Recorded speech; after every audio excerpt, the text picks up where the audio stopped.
Over the past 100 years, the Battle of Belleau Wood has become entrenched within the mythos of the United States Marine Corps.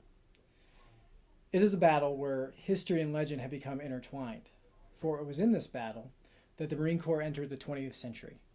Moving beyond their traditional role as soldiers of the sea, they halted the advance of the German army and forced a turning point in World War I. In early 1918, maneuver warfare returned to a deadlocked Western Front. The Germans launched their spring offensive in an effort to catch the Allies off guard and the United States ill-prepared. The U.S. had only entered the war in April of 1917, and since declaring war, the nation's main focus was to build up and train their armed forces for war in Europe. The Germans' advance forced the Allies' hand and committed the U.S. into battle.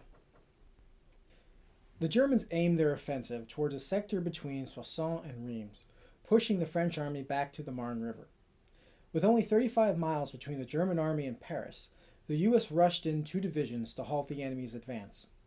While the 3rd Infantry Division was sent to reinforce the French at the Marne River, the 2nd Division, which contained the 4th Marine Brigade, was ordered to meet the enemy along the Paris-Metz road at Belleau Wood. The men of the 4th Brigade arrived outside Belleau Wood on June 2nd. The brigade was comprised of the 5th and 6th Marine Regiments and the 6th Machine Gun Battalion. As the Marines arrived, the French army withdrew through the newly established front line. As they passed through, the French soldiers warned the Marines that they too should retreat. It is said that Captain Lloyd Williams of the 5th Marines replied, "Retreat hell, we just got here." While the Marines fortified their lines, the Germans dug into the wood. In the preceding centuries, Belleau Wood served as a hunting ground for the Counts of Belleau. It was a relatively small but dense forest. Its oak trees and uneven terrain suited the Germans' defensive preparations perfectly, with each machine gun nest protected by another and every position covered by mortar and artillery fire. Between June 2nd and 5th, the Germans patrolled beyond the wood, testing their unfamiliar enemy. Skirmishes took place at Lucy-le-Bocage and La Mer Farm. The Marines and Army units of the 2nd Division repulsed each of these raids. On the evening of June 6th, the Marines were ordered to attack Belleau Wood. The Marines stepped off at 5 p.m., but between their position and the enemy-held wood were 400 yards of wheat field. Through the waist-high wheat, the Marines marched to the sound of the enemy's machine guns. As they drew closer, many men were cut down and some began to waver. In an effort to motivate his troops, Gunnery Sergeant Dan Daly shouted, "Come on, do you want to live forever?" 1,087 Marines were killed or wounded in that attack. The Corps lost more Marines in one day than it had in its 143-year history. For their efforts, they gained a foothold in the wood. Over the next few days, the Marines sent patrols deeper into the wood to scout the German position. They found the enemy to be larger than their intelligence reports had estimated. On June 9th, the Marines pulled back their patrols, fortified their position at the edge of the wood, and prepared for a final massive assault.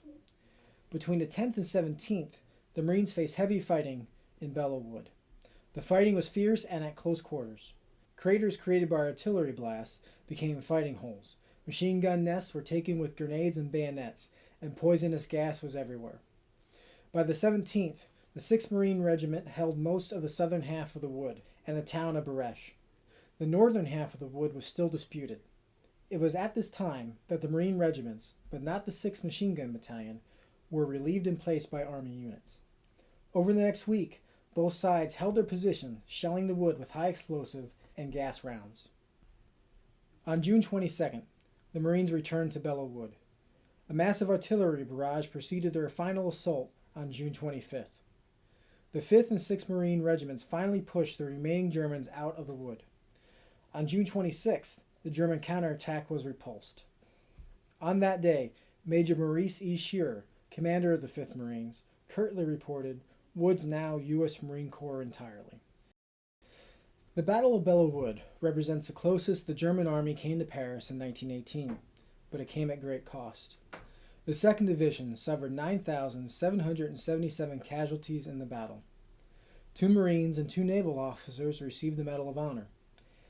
It is in the immediate aftermath of the battle that the French renamed Bois de Belleau to Bois de la Brigade des Marines. From this 20-day battle, the reputation and legend of the Marine Corps grew.